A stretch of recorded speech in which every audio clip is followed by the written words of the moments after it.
Yo, Drake said without a roadmap on one of his songs. Are you serious? Yeah.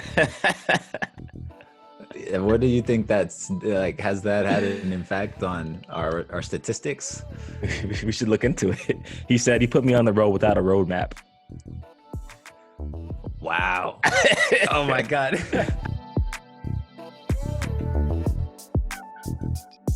What's going on, everybody? Welcome to Without a Roadmap. This is the show for product people who don't know all the answers. We're telling the stories of product folks who get the job done, but are still figuring it out. My name is Yonas. And my name is Cam. Yonas and myself are both PMs at Parlor, which is a startup located in Boston.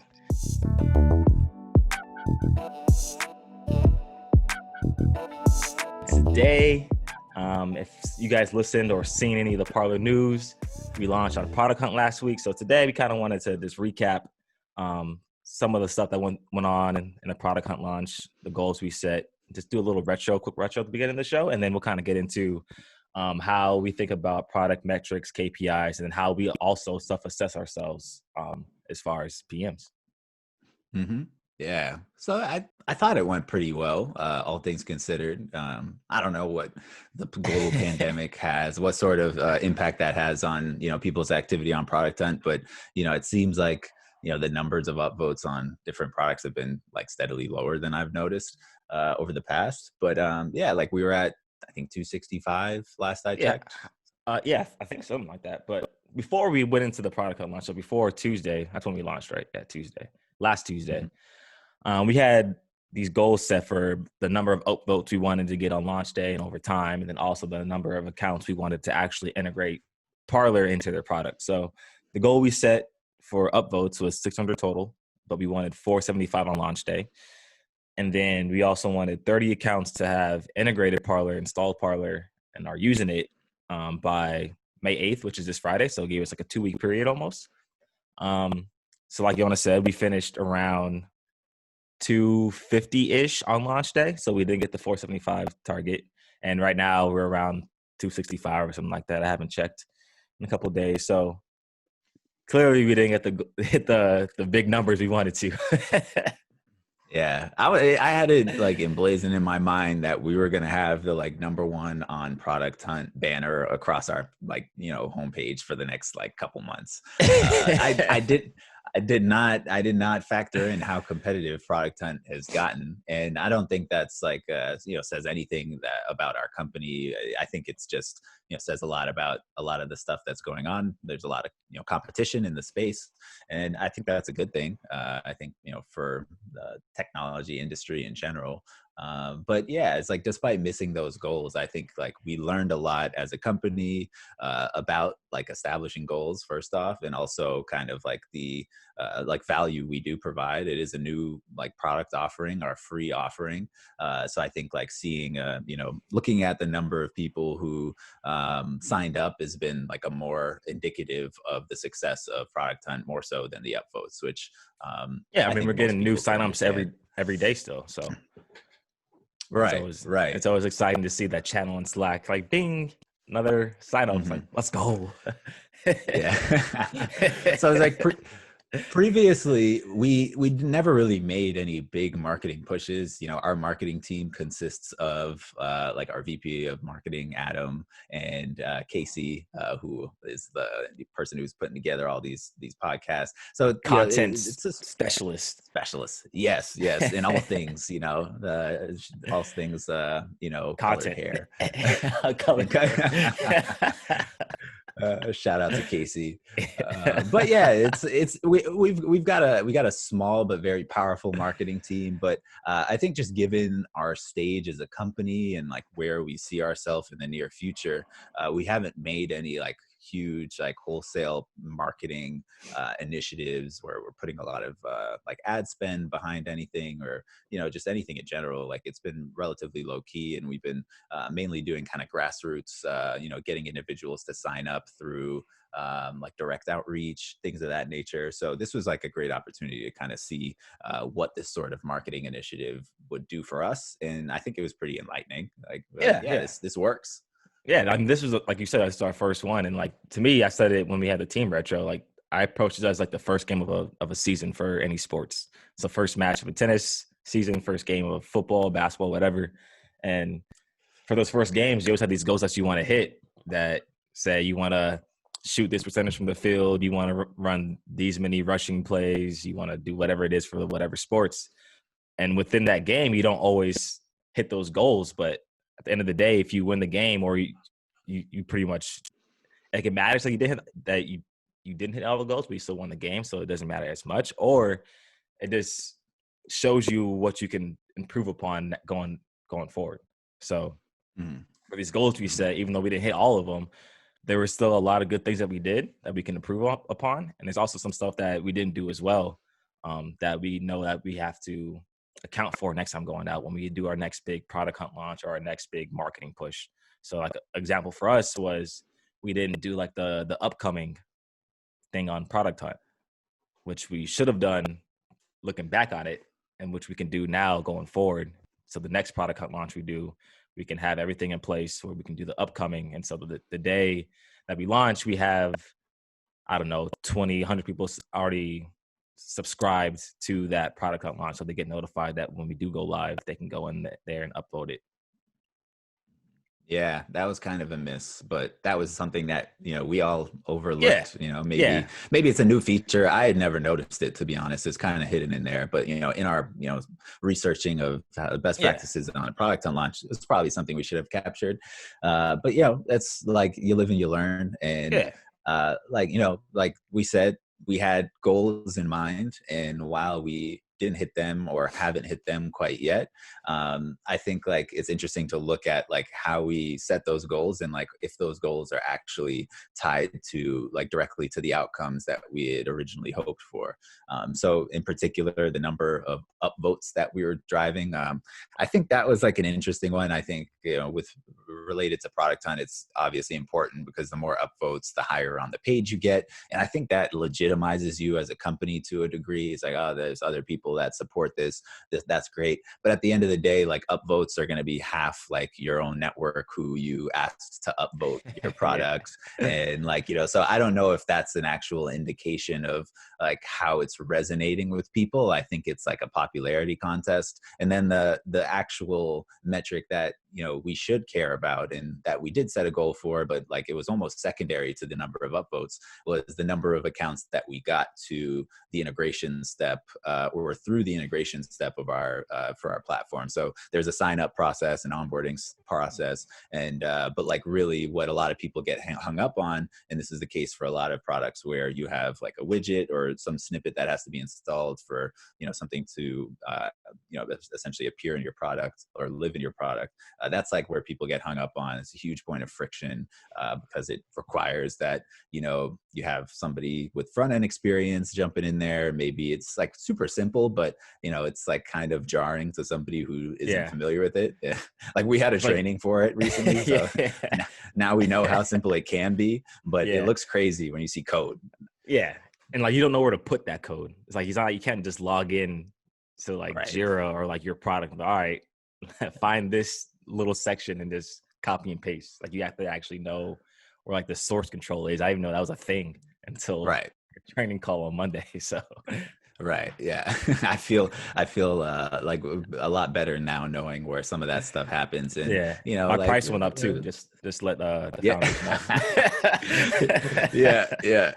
So Cam's out here building codeless apps and thinks he's thinks he has like front end knowledge. So be on the lookout for Cam that yearly review. The job boards.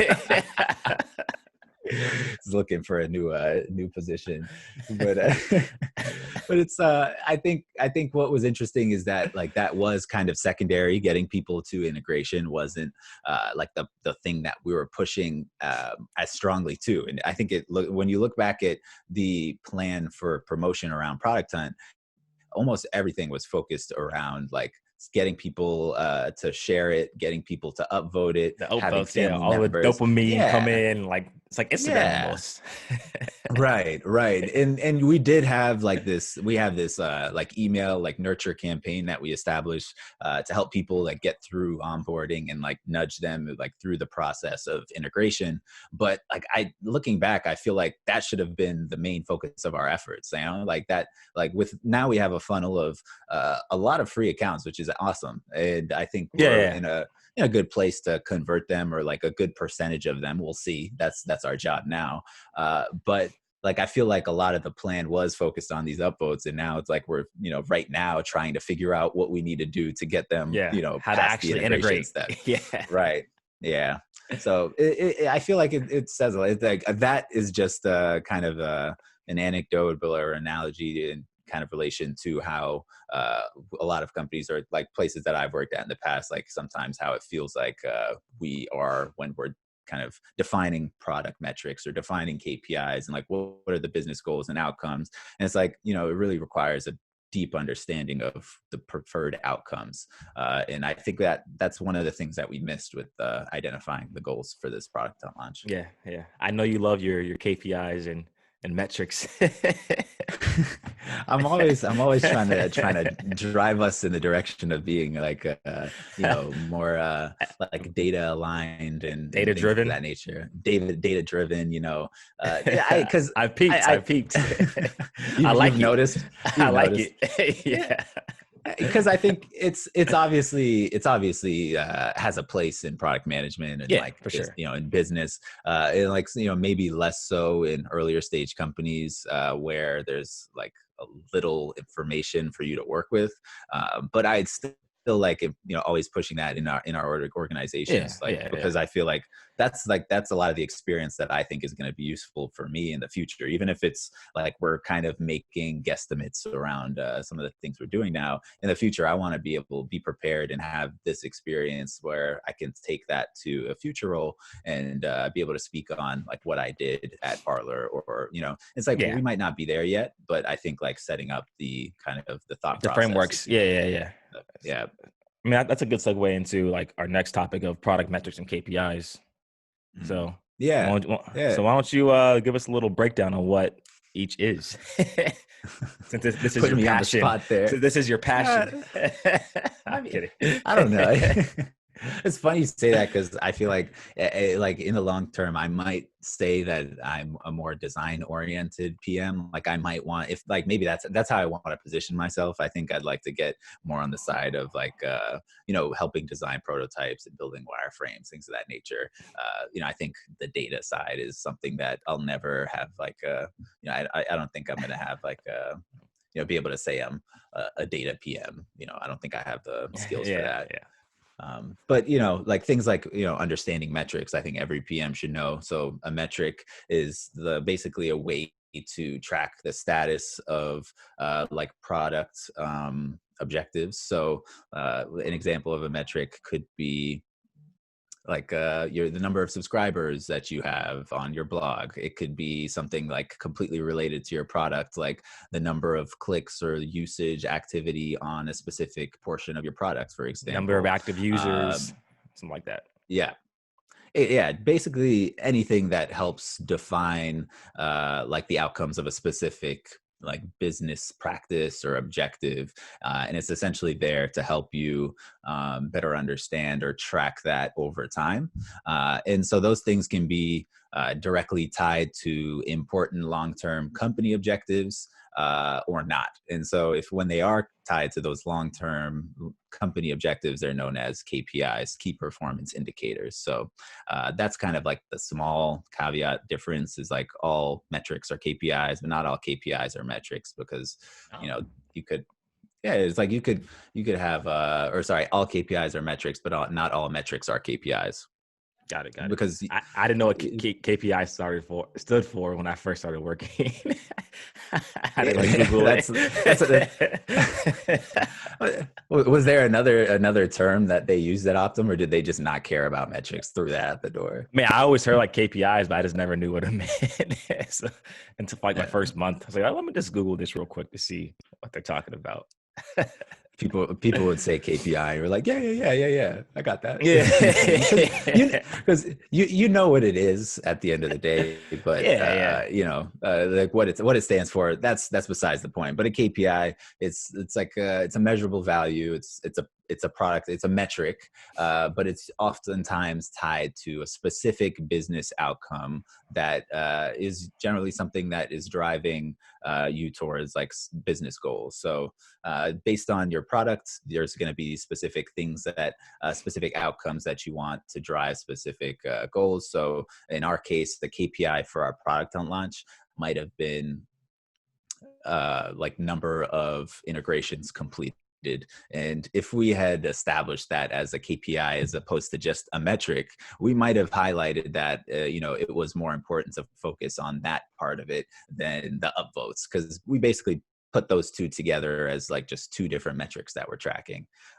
So that's just like a overview example, but I mean, every company could you is going to say be that different. like the upvotes tie into the accounts integration? So like if, like you said before, if you have more upvotes and you're number one on product hunt, you'll probably get more signups, more exposure to people that come to the page and they see you the first one to check you out. Oh, it's interesting. Cool, I'll sign up. And then maybe Mhm. eventually that can lead you down the road into converting into actually integrating the product. Yeah.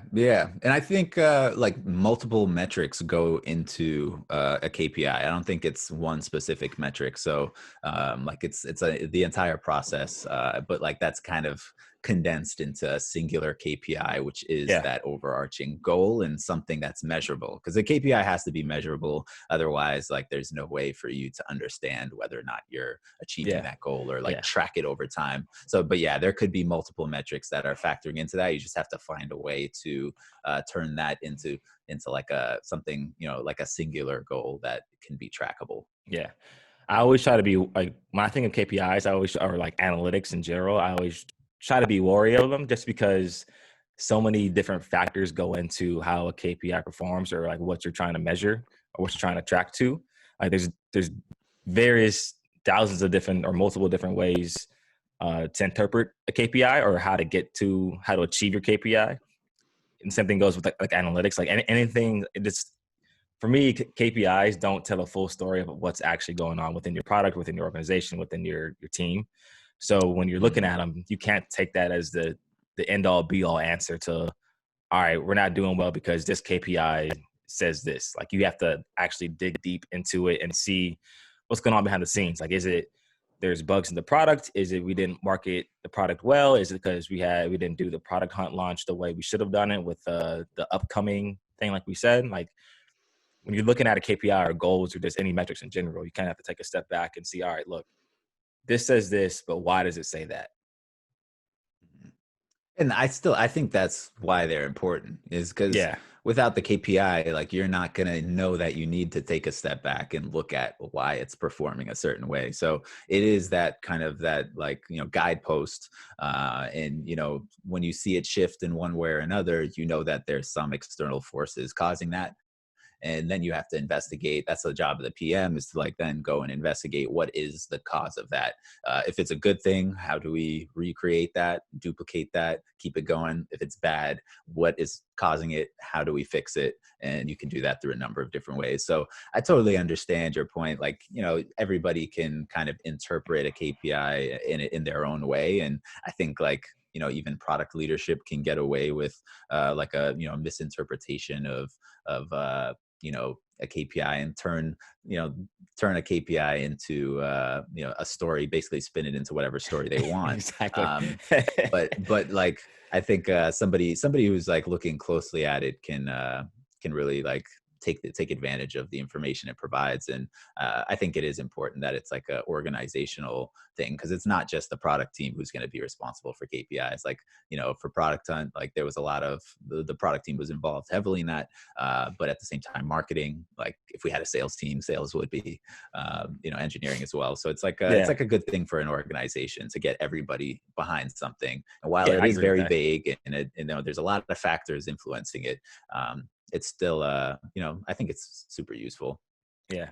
I think it's a good segue into our next topic of how like product team was involved with the product on launch, but at the end, like marketing was actually the one held accountable for the upvotes. And so it's kind of funny how like, we were talking about this probably like a couple months ago, like to us, in our perspective, or my perspective at least, like PMs aren't really held to a lot of things within a company. So like if there's a bug in a product, it's usually the blame's usually gonna go to the engineering team because they're the ones building the actual product. They're the ones coding it. If it doesn't work, the blame usually goes to them. Or if features aren't getting developed fast enough, like it's usually on the engineering team. Like, why can't you guys work faster? Like, do we need to hire more people to have the engineering process like speed up a little bit? Or if customers are churning or they're not happy, usually the blame goes to either customer success or customer support because they're the ones dealing with customers more often, and they're the ones not keeping them happy because they're the ones interacting with them. Or it could be like sales or marketing. Like if we're not closing deals, usually the blame goes to sales. If people aren't aware of our product, if we're not driving inbound interest, usually blame goes to like marketing. And so it leaves like product in like this weird state where we're not always held accountable for things, even though the product is the one mainly that drives the success, because that's the thing that you have to actually sell, market, and the thing that users are actually using every day. Yeah. That's such a good point. Yeah, we really do get away with a lot as PMs. Like our customer folks are over there like trying to keep customers happy Stressing. with the broken products that we're putting out, and you gotta. And then they're the ones who are held responsible when they see customer satisfaction is low. It's probably you guys should have had quicker response times. Sorry, do better. Do better. Like I was thinking about that. I'm not really sure what we are held accountable for as PMs. Like, I can't think of a specific metric that we might be held accountable for now at Parlor. I think there's a lot of work we're responsible for. But I think that's an interesting point because, I used to do like customer support when I was a college intern working at a tech company. And that was something that was really frustrating, working with like a, enterprise client who you're trying to keep happy. You got like a bunch of feedback that they're sending you. And, the product team's pushing back like, hey man, we got these big releases coming up. I can't help you with that. And then when they churn or they get upset and kind of like tarnishes the relationship, it's on me. It's on to you. fix that. Yeah. And it's not like I was getting a compensation like for retaining customers or for upselling them. Like that would be great, and I think that like should be if customer support is going to be held responsible for retention, I think there should be like some incentive for them to keep them happy or like to upsell or retain customers. 100%. But that wasn't the case. And so I feel like a lot of the responsibility is left on other people for work that product teams are directly responsible for. And that leaves me thinking like, how do we self-assess ourselves? Like if we're altruistic thinking like, oh, we're product folks that, despite not being directly responsible for a lot of things, like I want to, hold myself accountable and do whatever I can to, do my best. Like, how do we self-assess ourselves? And maybe, like we shouldn't be like held responsible for those things, and maybe that's for a good reason. I don't know. Who knows? But for me, I think like I had a one-on-one with Keith, our CEO, last week, and before that, I was kind of thinking of like the questions I want to ask just to kind of see what his thoughts on things and stuff like that. And we actually got carried away and talked about something completely different. But when I was thinking about it, it's like, how do I self-assess? How do I improve as a PM? Like to me, myself, it's making like one thing I think that as a PM you can do to kind of improve upon every time is that when you're doing a new feature or a new product update and you do the design stories and you hand it off to the engineers, I feel like if you explain how the feature should work, one thing you can track yourself towards is something like the QA time shortens between each product you release. And so say one feature sits in QA for 2 weeks because you're constantly going back and forth with the engineering team because you're finding new stuff that isn't working right or isn't looking the way you really wanted it to. And one way to self-assess and say, how do I improve upon that is maybe you make the stories clearer, you make the designs cleaner, and so the QA time shortens, and that way you can release new features a lot quicker. Right. And so that allows you to free up space in your pipeline or for your Yeah, like roadmap for additional releases so that you can fit in more customer feedback related fixes. And like, yeah, I like that. That's a good one.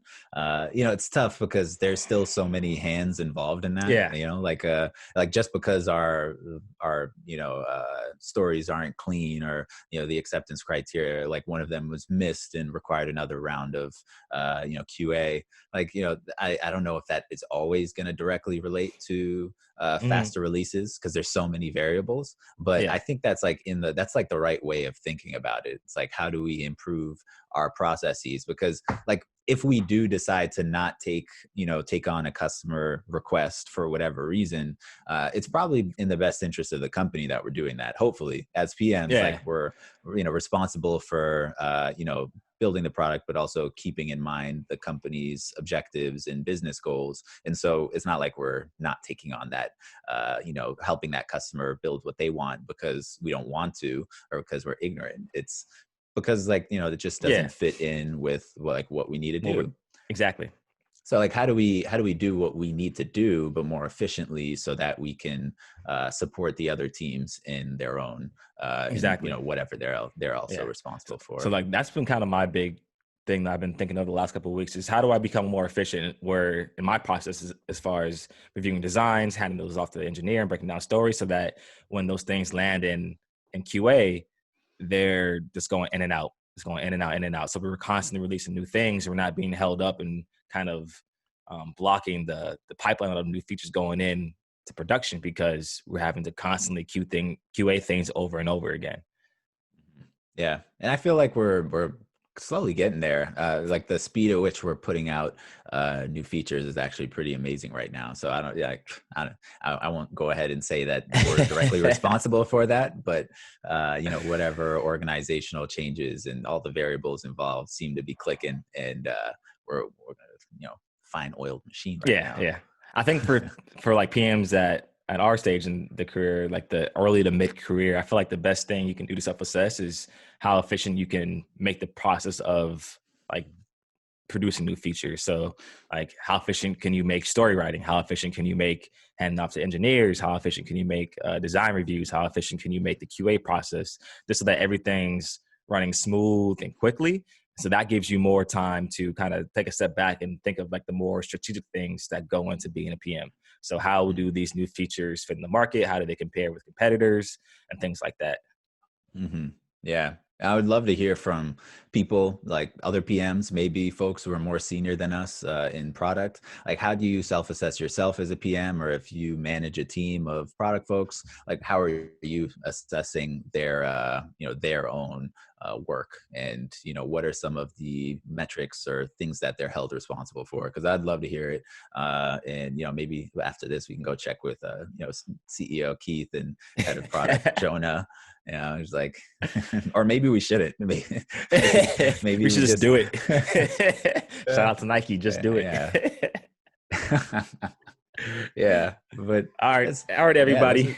I like this one. This is a great conversation, and I hope we can keep it going in the comments. And we got some exciting people coming on the show in the next couple of weeks. So stay tuned. If you have any thoughts about topics we should cover in future episodes, let us know.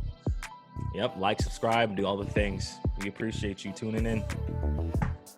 Yes. Namaste. Peace out.